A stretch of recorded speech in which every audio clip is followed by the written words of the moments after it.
Date un chance, un espacio de prevención y acompañamiento a su núcleo familiar. Fernando Sornosa Galofre y un completo equipo de especialistas, educadores, estudiantes, psicólogos, periodistas y consejeros de familia los invitan a darte un chance. Periodismo con responsabilidad social. ¿Qué tal, amigos? Bienvenidos a Date un Chance, único programa de periodismo social que se preocupa porque la droga no entre a su casa. Como siempre, primero dándole gracias a Dios de estar acá, de poder estar en sus casas, allá detrás de sus pantallas, con estos mensajes para que tengamos una mejor Pereira, una mejor Colombia, podamos vivir en paz y tranquilamente. Y gracias a los directivos de Mundovisión por permitirnos también estar acá. Como siempre, programa especial con muchos mensajes, mucho conocimiento de nuestro invitado, también especialísimo. Qué bueno tenerlo aquí, el representante de la Cámara por Risaralda, Alejandro García. Bienvenido, ¿cómo estás, hombre? Muy bien, muchas gracias. Un saludo para toda la audiencia del programa Date un Chance. Fernando, muchas gracias por este espacio, esta invitación. Y bueno, una feliz noche para todos. Vamos a hablar de algo que para mí es importante también y que afecta a un sector que represento como congresista más joven de Risaralda y como coordinador de la Comisión de Juventud, pues que es a los jóvenes. Claro que sí, inclusive en las últimas cifras que hay en Colombia, en el mundo, infortunadamente Pereira está siempre, desde hace muchos años y ahora más, está en tercer lugar en consumo. Risaralda igual que dentro de la media está, yo diría que de primero, por muchísimas razones y qué bueno poder llevar a todos nuestros seguidores, a todos nuestros televidentes estos temas. Es una persona que trabaja desde el Congreso para mejorar esto, para disminuir los niveles de consumo, pero hombre, lo que más nosotros resaltamos aquí, el trabajo que más hacemos desde hace más de 30 años aquí en la ciudad de Pereira, es mitigar un poco el dolor de las familias, el dolor de esas madres que sufren con sus hijos en las calles y consumiendo droga. Entonces, Doc, empecemos por mirar, lo invito a que veamos este video de un muchacho en la ciudad de Cali, profesional, sabe el tema, es un talento como miles que hay por las calles y él, entre su adicción y su tema de habitar la calle, nos da un importante consejo de lo que se debe hacer por ellos, por la gente que está en la calle y por los consumidores de droga. Veamos. Andrés, ¿cómo está, hombre? ¿Cómo le ha ido? Muy bien, gracias a Dios. Bueno, mijo, si nosotros le dijéramos a usted vamos a montar un centro de rehabilitación aquí en el centro de Cali, con todas las garantías de que usted se va a rehabilitar, ¿le suena? Claro que me suena, simplemente es cuestión de hacerlo, ¿no? Simplemente aquí lo que hay son hogares de paso, ¿no? Está una noche y tienes que salir otra vez a la misma rutina, ¿ya? Simplemente donde uno esté interno, ya donde reciba, pues, alguna clase de terapia, ¿no? Soy conocedor de la comunidad terapéutica y realmente uno necesita un apoyo de foto psicológico, tener como un diario vivir estructurado, ¿no? La mente debe estar ocupada, una mente desocupada solo piensa en consumo, ¿ya? El problema no es la droga, sino el problema somos nosotros. Simplemente cometemos los mismos errores esperando resultados diferentes, el resultado siempre va a ser el mismo, ¿ya? Por más que lo intentemos, pero ya un sitio ya cerrado, donde realmente se vea la terapia como tal. Terapia significa sanar. Eso es lo que necesitamos nosotros, terapia, no es nada más. Nosotros no necesitamos ni que pongan la barreña, terapia. Obviamente hace parte de un programa estructurado, ¿no? Lo que es la parte de terapia ocupacional. Pero lo que realmente se necesita es de pronto como una cápsula donde esté uno a la vez protegido, pero tampoco acomodado, ¿no? Su cuerpo, alma y espíritu, eso es lo que se necesita. Obviamente. Sanar y oportunidades. Me cayó atrás. Mente abierta y corazón dispuesto. Eso. ¿Vos qué hacías? Yo era director de un programa. Yo manejaba varios programas, Hogares Claré, yo manejé el programa de Vive la Vida con Jorge Collazos. Pero ¿por qué no? No, o sea, simplemente la recaída de pronto hace parte de un proceso, ¿no? Cuando es una obligación recaer, ¿no? Ya, yo he durado muchos años limpio, simplemente es la recaída, lo que yo les decía anteriormente, cometemos los mismos errores esperando resultados diferentes, el resultado siempre va a ser el mismo, ¿no? Pero lo que falta es como el apoyo. No, lo que falta es la parte psicológica, uno como terapeuta, porque yo he sido terapeuta de comunidades terapéuticas, Vos te dedicas es a arreglarle la vida a los demás. Ya escucha, ¿y quién escucha a los tuyos como terapeuta? ¿Ya? O sea, te encarga uno de sanarle la vida a los demás y la suya. Ahí donde queda uno bailando, eso es. Pero usted Andrés, con un programa bien diseñado, que tenga la oportunidad. El programa hay que diseñarlo, la rehabilitación consta de 4 partes. La desintoxicación mental, espiritual y física, ¿ya? La desintoxicación mental es con lo que yo le digo, porque la parte psicológica, la espiritual, es obviamente Dios, nuestro poder superior, y la física, una trotadita y una jugadita de fútbol. Esos son los parámetros claves para una rehabilitación, más no una sanación. O sea, esto es no lo veamos como una enfermedad, no, porque enfermos no estamos. Simplemente la droga está ahí, simplemente llevar unos parámetros, saber qué es lo que te hace daño y qué es lo que no. ¿Listo? Pero es eso, por ejemplo, hablo personalmente, yo me dediqué a sanar la vida de los demás y me olvidé de la mía. Listo, pero con una oportunidad usted sale nuevamente y salva su vida. Pues claro, hombre, ¿cómo no lo voy a hacer? Claro. Obviamente, claro, y en el momento en que ustedes hagan una estructura pueden contar conmigo ya, porque yo de esto conozco, un poquito, bastante. Muchas gracias, Andrés, créame que lo vamos a buscar. A ustedes también, gracias. Bueno, listo, papá. Bueno, nos dice nuestro amigo que se necesita son programas terapéuticos y oportunidades. Así es, yo quisiera comentar por lo general, por los entornos protectores y por lo que uno puede hacer por la juventud antes de que llegue a una situación de consumo. Nosotros desde la Comisión de Juventud hemos logrado aprobar 2 proyectos de ley y eso es importante porque uno como congresista, una de las labores que tiene es fortalecer o fomentar leyes que generen transformación en la sociedad.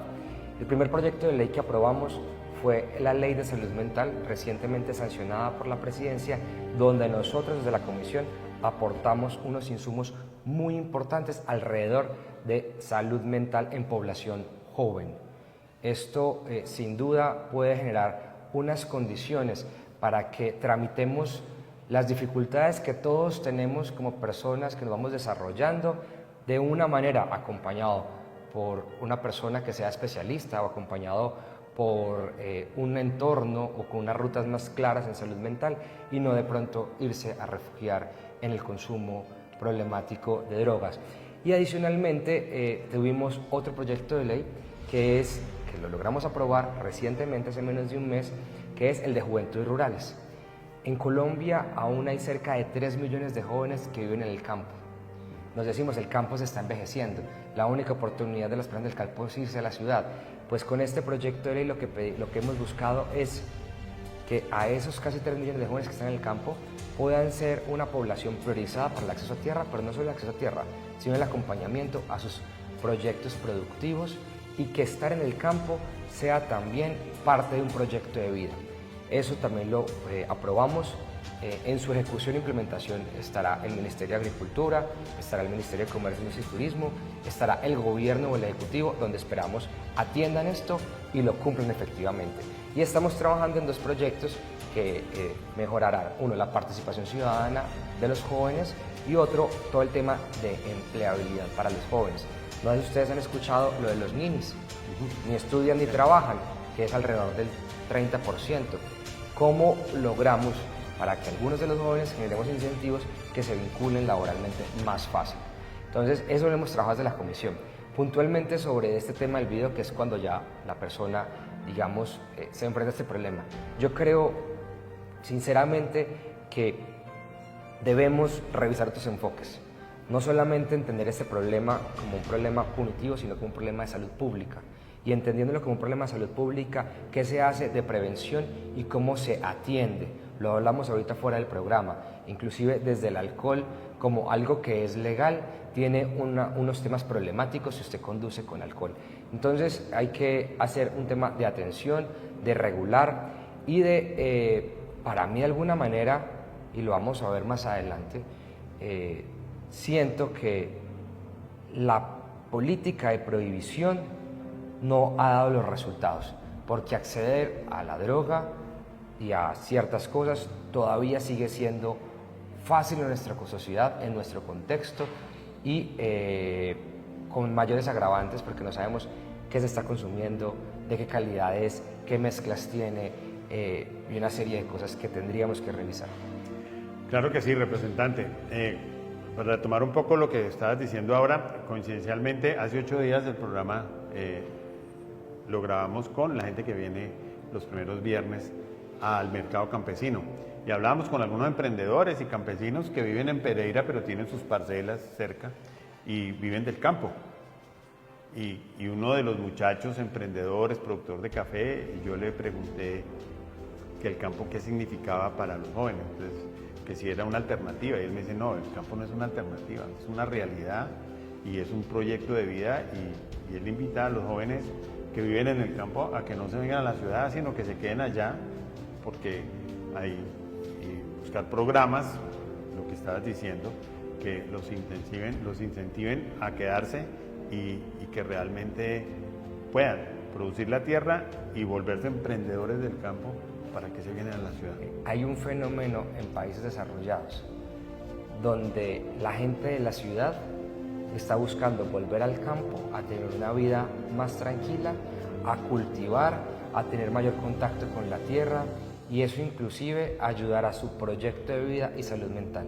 Hoy que tenemos que buscar que el campo en realidad sea parte de un proyecto de vida de un joven que creció allí, que está acostumbrado a escuchar los pajaritos, el río, a vivir entre el verde, que se siente cómodo, es que poder quedarse allí también hay oportunidades, o que hay oportunidades, usted va y estudia para volver, que es también muy importante. No puede ser que crezcamos al del campo se le dice vaya a la ciudad porque acá no hay oportunidades, al de Pereira se le dice váyase para Bogotá porque en Pereira no hay oportunidades, al de Bogotá se le dice váyase del país porque en Colombia no hay oportunidades. Esa fuga de cerebros nos afecta. Está bien que circulen los cerebros, que vayan y vengan, pero que acá en Pereira, en Colombia y en el campo hay mucho por hacer. Por eso me gusta lo que le dijo ese muchacho a usted, porque sin duda está todo para hacer y nosotros tenemos que dar las condiciones para que tengan acceso a tierra, acceso a proyectos productivos y tengan las herramientas para que quedándose puedan tener una vida digna y con calidad. Claro, y es importante la capacitación y el tema de la prevención, que ya vamos a hablar más adelante, para que sigamos con el tema de ciudad, con el tema de la realidad de lo que estamos viviendo en Pereira, en Risaralda. Entonces lo invito a ver otro video aquí nomás, a 3 cuadras, en el parque que queda frente al Victoria, sobre la 12. Lo que se ve ahí a las 8, a las 9, a las 12, a las 3 de la tarde, a la 1, a la hora que usted pase, estamos viviendo eso, delante de toda la gente y no pasa nada. Los vigilantes del Victoria no dejan pasar a los muchachos allá donde está el comercio, pero acá es una realidad que da tristeza. Les invito a que veamos esto.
Bueno, sin palabras, ahí están las imágenes, su pensamiento, su posición ante esto que estamos viendo.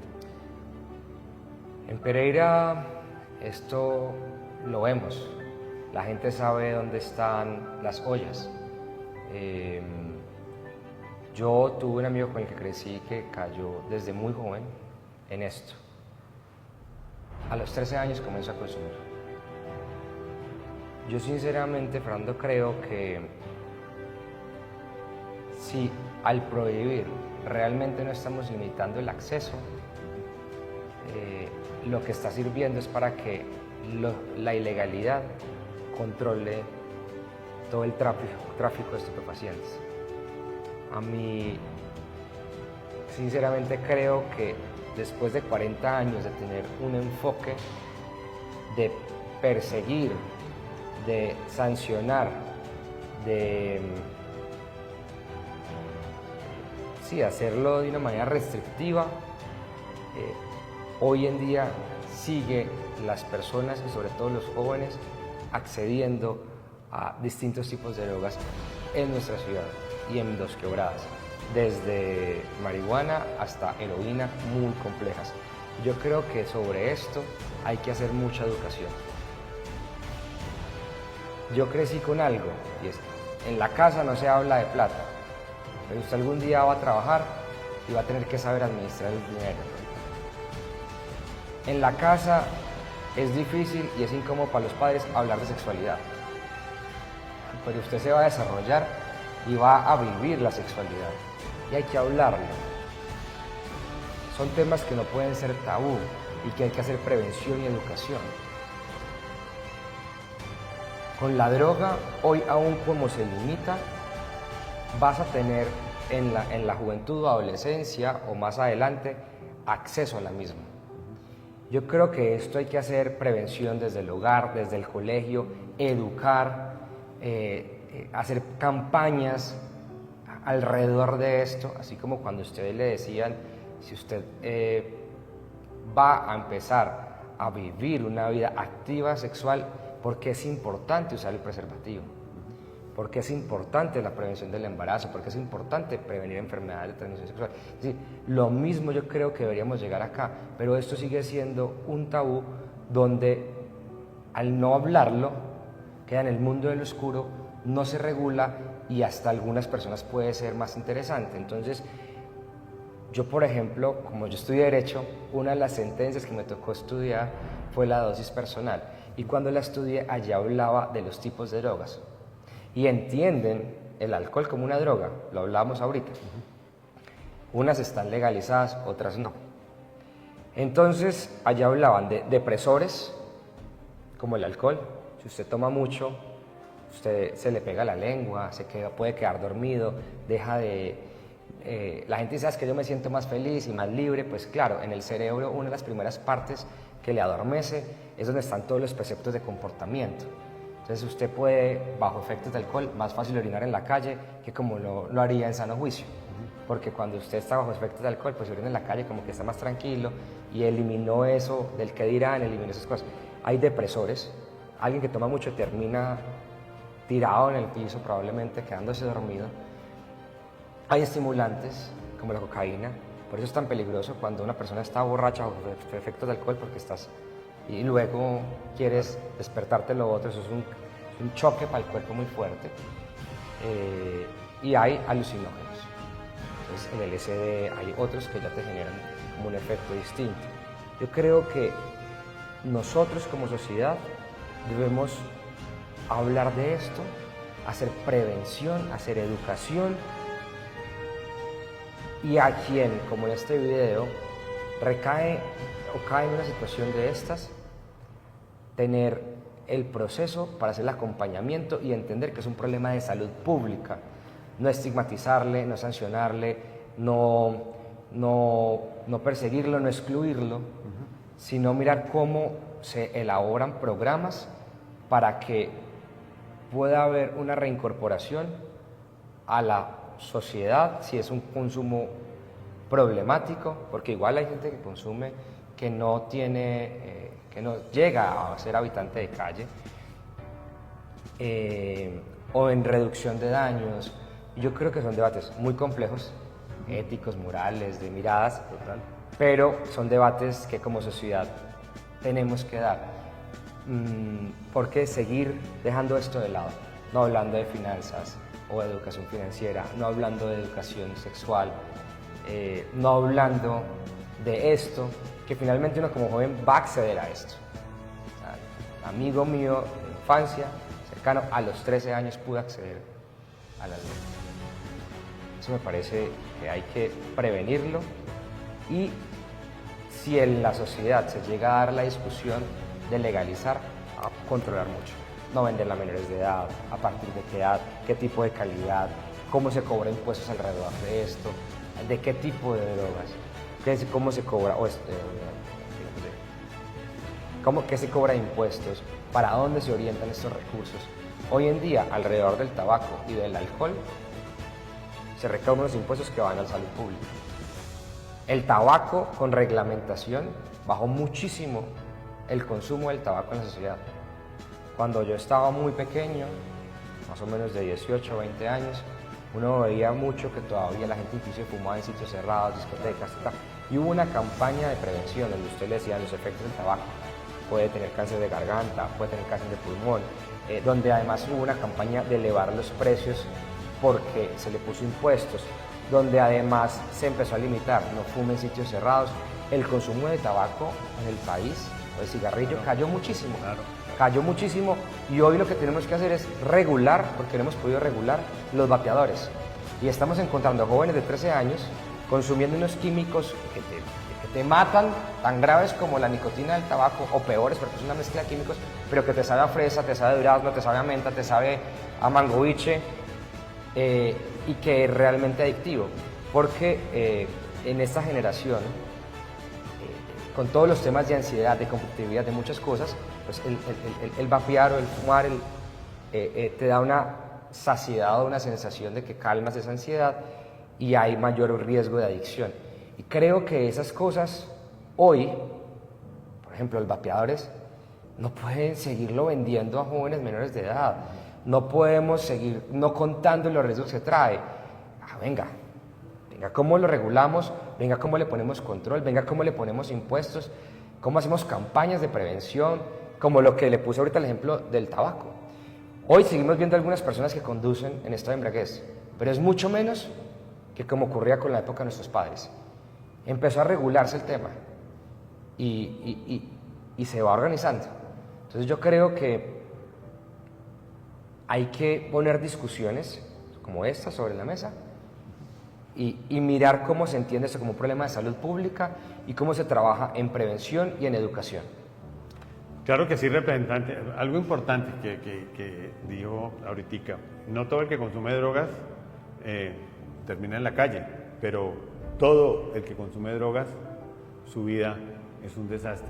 Por dentro de su cuerpo, porque está minándolo, está enfermándolo, está afectando absolutamente todos sus órganos, y yo me atrevería a decir que el 95% de las personas que consumen alguna droga lícita o ilícita, su vida familiar es un desastre, porque yo puedo dar testimonio de ese tema.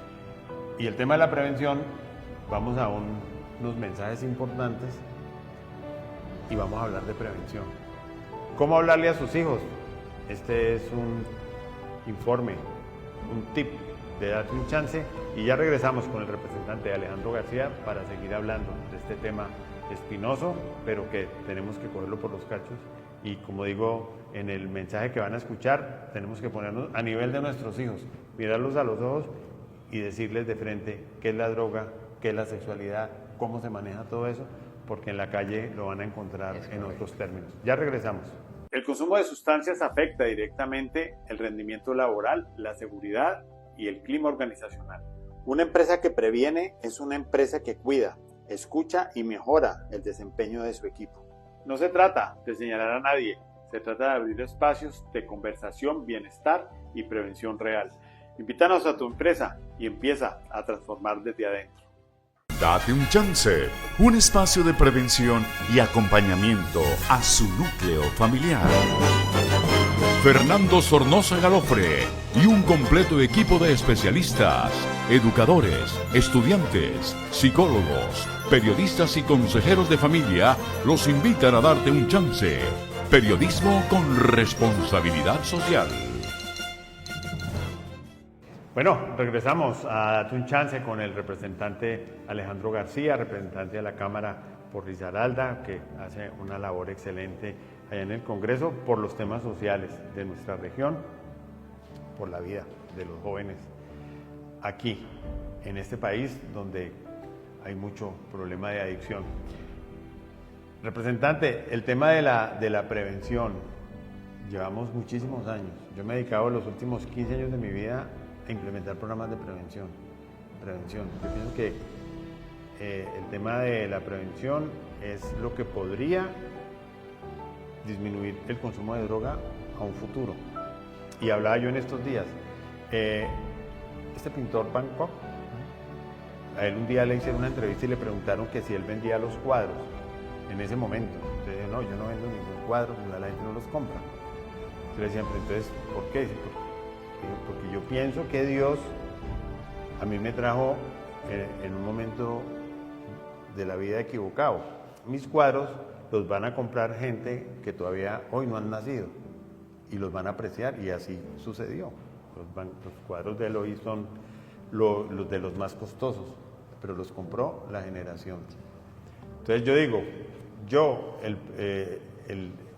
los programas de prevención que tiene la Fundación Date un Chance son para meter en los jardines infantiles. Si un niño tiene 5 años, tiene 10 años, tiene 12 años, dentro de 10 años va a tener 22, va a tener 15. Si nosotros logramos invertir las cifras de hoy, que en un colegio de 80 muchachos consumen 80, de 100 consumen 80. Si nosotros logramos que de 100 consuman 20, estamos haciendo una labor grande, pero a futuro. Y eso lo tenemos que hacer nosotros, para sus nietos, para sus sobrinos, para lo que viene.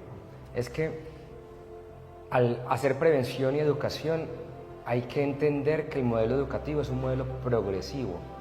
Es decir, a usted no le enseñan a hacer integrales y derivadas en primaria. A usted primero le dicen los números son 1, 2, 3, 4, luego le dicen los números se pueden sumar, luego le enseñan a restar, luego le enseñan a multiplicar, luego le enseñan a dividir, luego usted se mete al álgebra, usted hace otras cosas. La educación está construida para que sea progresiva. Entonces uno debe abordar estos temas entendiendo que también es un problema de salud pública que requiere prevención, que requiere entendimiento, de manera progresiva. Usted no va a entrar a hablarle a una persona muy joven algo anticipadamente. En la educación usted sabe cómo se va requiriendo socialmente y cómo va abordando esto. Pongo el ejemplo porque yo fui ponente de un proyecto de ley que fortalecía todo el tema de educación integral en sexualidad en los colegios.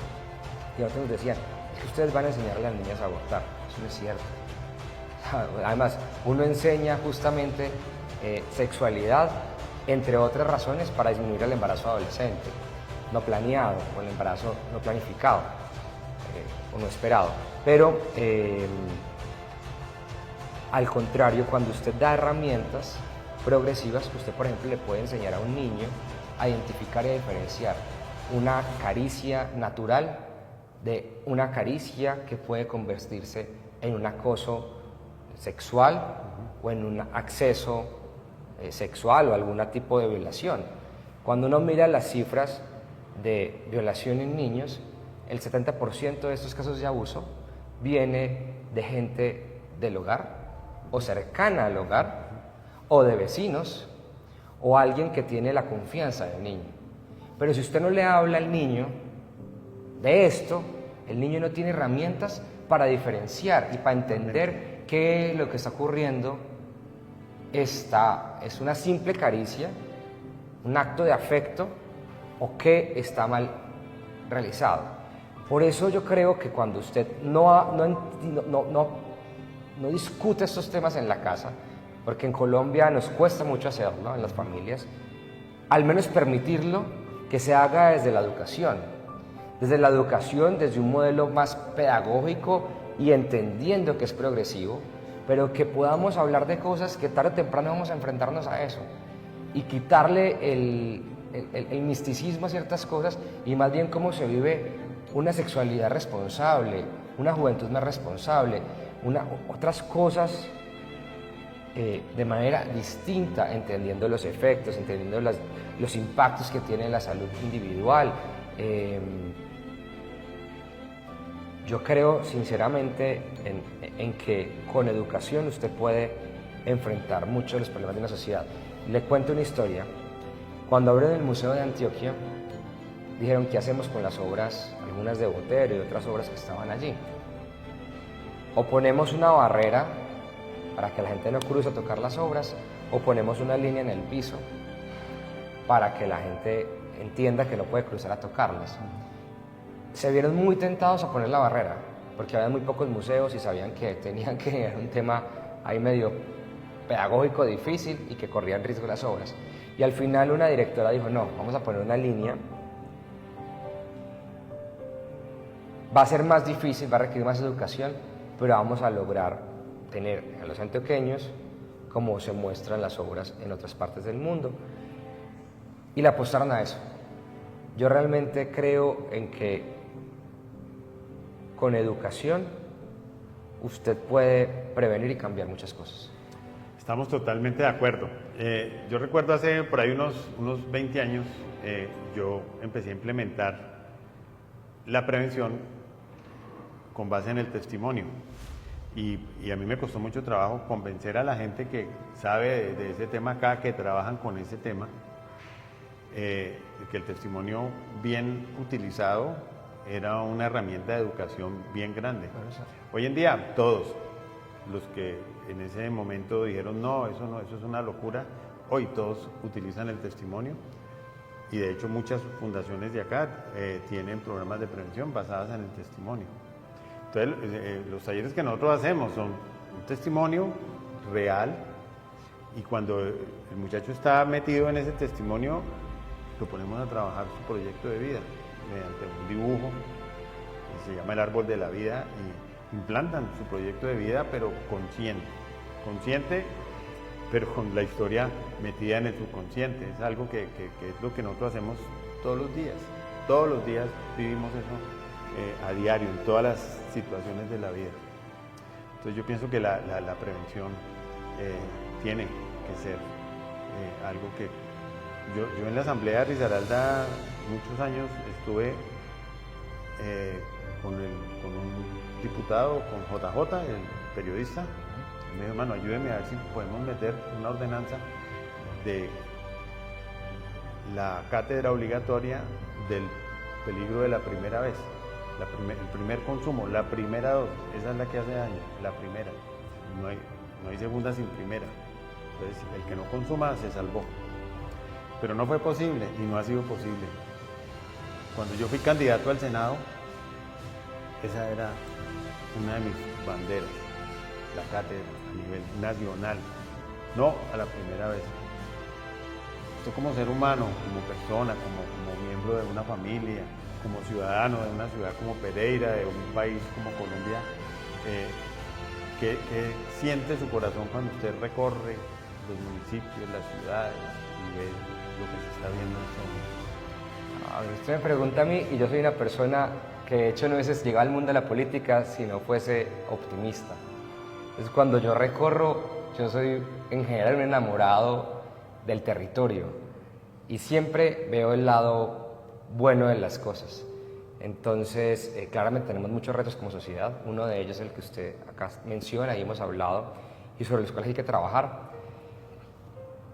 Pero veo también el potencial de los jóvenes, los sueños, la esperanza. Veo también la gente que trabaja día a día. Veo, si yo no hubiese sido optimista, creo que no me hubiese lanzado, porque me decían, usted necesita un montón de dinero, necesita maquinaria, necesita estructura, necesita no sé quién y cómo lo va a hacer. Y demostramos que se puede hacer distinto. Yo en general, casi como filosofía, como prisma de vida, aprendí a ver, y quizás es así, siempre como lo bueno y lo posible de las cosas. Créame que en la política uno tiene muchas cosas para desencantarse, muchas razones por las cuales frustrarse o soltar las cosas, tirar la toalla. Pero cuando uno dice, hombre, logramos que sacáramos esto adelante, logramos tener una ley que atendiera a la población joven en temas de salud mental, logramos sacar adelante una ley contra el ruido, logramos, uno dice, inspirar a los jóvenes de un colegio para que se metieran al mundo de lo público. Yo siempre digo, en esas cosas está que esto valga la pena. Entonces yo generalmente cuando hago los recorridos Claro, hay cosas que uno lo confrontan, lo cuestionan, temas de corrupción, pero muchas veces miro también todo lo otro bueno, que muchas veces es más. Yo cuando terminé la universidad me fui a mochilear 8 meses, 7, 8 meses por Sudamérica. Y yo crecí escuchando, no hable con desconocidos, no le reciba nada a un extraño, no tenga mucho cuidado, casi que desconfiando del otro. Cuando me fui a mochilear, me quedé en casas de desconocidos, conocí en buses personas maravillosas, salí a tomar cerveza, a conversar, un café con gente que hablar de temas distintos, con gente que nunca me hubiese imaginado. Y me pasaron cosas absolutamente maravillosas. Y me di cuenta que es mucha más, muchísimo más la gente buena, honesta, trabajadora, que la gente que hace el mal. Y que claramente uno tiene que tener algún cuidado, estamos en un país que es difícil, pero que vale la pena confiar en el otro. Y eso está muy interiorizado en mí. Claro que sí, representante. Bueno, ¿qué le hace falta a Risaralda y a Pereira, su capital, para hacer ese territorio que usted sueña? Yo fui candidato a la alcaldía hace 5 años y construimos el programa de gobierno en 4 o 5 ejes y los voy a resumir muy rápido. Educación y cultura como un eje de transformación, como la mejor inversión. Yo creo sinceramente en que la educación debe mejorarse y fortalecerse desde la primera infancia, sin distinción en qué hogar nace un niño, con oportunidades, con mejor calidad y acceso a la educación superior. 1, educación y cultura. 2, Pereira debe ser visto y nuestras ciudades no como un lugar de paso, sino como un lugar de encuentro. Alguna vez yo escuché que síntoma de que una sociedad está enferma, una ciudad está enferma, es cuando la gente no se encuentra en los parques o en el espacio público, sino en los centros comerciales. Creo que la ciudad requiere parques, requiere verde, requiere zonas de encuentro, requiere escenarios deportivos, escenarios culturales, y que la cultura del deporte se desconcentre. Tenemos muy concentrada la cultura en el centro y el deporte en la Villa Olímpica, y debemos llevar la cultura del deporte a los barrios. Barrios como Villa Santana, con tantos retos, usted no se imagina la expresión cultural que uno encuentra allá. Gente jóvenes rapeando en reggaetón, modelos están tomando fotos. Esa mezcla que hay entre población afro, indígena, toda esta riqueza cultural genera mucho potencial a esta zona de Villa Santana, donde hemos hecho trabajos de pintar, de poner bonito, de dignificar el espacio. Pero entonces lo otro, o el segundo eje, es Pereira como ciudad de encuentro y no solo como ciudad de paso, sino que en la ciudad podamos encontrarnos y compartir. Lo tercero es todo lo que tiene que ver con participación ciudadana, todo el tema de presupuestos participativos, que las personas puedan decidir e incidir en la toma de decisiones públicas, me parece fundamental. Lo otro es todo lo que tiene que ver con el tema de transparencia y anticorrupción. Un gran problema de la sociedad colombiana es la corrupción. Es uno de los fenómenos que evita que tengamos o que no tengamos distribución e inversión social. Entonces tenemos 3 problemas grandes en Colombia: la pobreza, la desigualdad, violencia y corrupción. En otro, yo creo que desde el local tenemos mucho por hacer en eso. Y lo último es lo que tiene que ver con, además de una ciudadanía que participe, que haga veeduría, que ayude a tomar decisiones, que se informe, todo el tema de participación ciudadana. Yo me enamoré de la historia de Pereira, de los convites. Pereira, lo que no tenía lo hacía la gente, y en los años 20 pensaron en hacer un hospital, que hoy sigue siendo el hospital después casi de 190 años, el más grande de Risaralda, que es el Hospital San Jorge, y lo hicieron a punta de rifa, de venta de empanadas y de un reinado donde no gana la mujer más linda, sino la que más dinero recaudara, que fue el reinado de la caridad. Pero después se hizo así el aeropuerto. Pereira no era capital del departamento porque no existía Risaralda. Entonces, como ciudad administrativa quise tener un aeropuerto, y los pereiranos, cuando había solamente 275 vehículos en la ciudad registrados, hicieron su aeropuerto para conectarse con Colombia y con el mundo. Y luego vino la Villa Olímpica. A mí me encanta eso. Yo quisiera también cómo hay más conocimiento de esa historia desde la educación, tanto al pereirano como al que llega de afuera. Pereira siempre ha sido una ciudad donde llega mucha gente. La Universidad Tecnológica, que tiene como nombre un auditorio que es Jorge Roa Martínez, él es boyacense en realidad, pero llegó a Pereira a aportar a la ciudad. Entonces, cómo la gente también que llegue de fuera, y cómo a los pereiranos les contamos esa historia, los enamoramos y podemos mirar cómo todos aportamos a la construcción de ciudad. Eso sería también algo que para mí sería soñado. Claro que sí, yo cuando voy a Belén de Umbría, cuando voy a Marsella, a Guática, que no voy mucho, pero cuando voy yo digo, hombre, ¿por qué la gente llega a Pereira y va a Espasalento, va para los pueblos del Quindío, habiendo esta belleza en Risaralda? Falta fuerza, falta muñeca, falta dirección, falta meterle al turismo en Risaralda, porque es que con los paisajes se paga el tiquete. Completamente. Entonces, Risaralda con sitios atractivos para ir a llevar a la gente se enamoraría, no tendría que ser ciudad de paso, sino que la gente se quede en Pereira, pero para ir a visitar Risaralda. Representante, qué grande haberlo tenido aquí, porque se hablaron temas que a usted le duelen y que usted los trabaja y que los ha sentido y los ha vivido en carne propia y los ve diariamente. Por último, antes de irnos al Instituto de Confamiliar, al Instituto Educativo en Dos Quebradas, donde hemos estado haciendo capacitación a los padres, a los profesores, y estamos en un ciclo de charlas con los alumnos, prevención, 100% prevención. Mensaje para los padres de familia de Risaralda, mensaje de ánimo, de esperanza para tanta madre que sufre con sus hijos metidos en este tema de las drogas.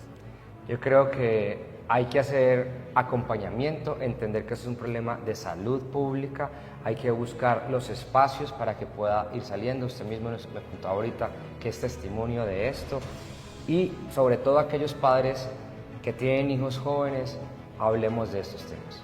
Hablemos de finanzas, todos en algún momento vamos a recibir un salario y vamos a tener que aprender a manejar la plata, y no manejarla mal también es un problema enorme.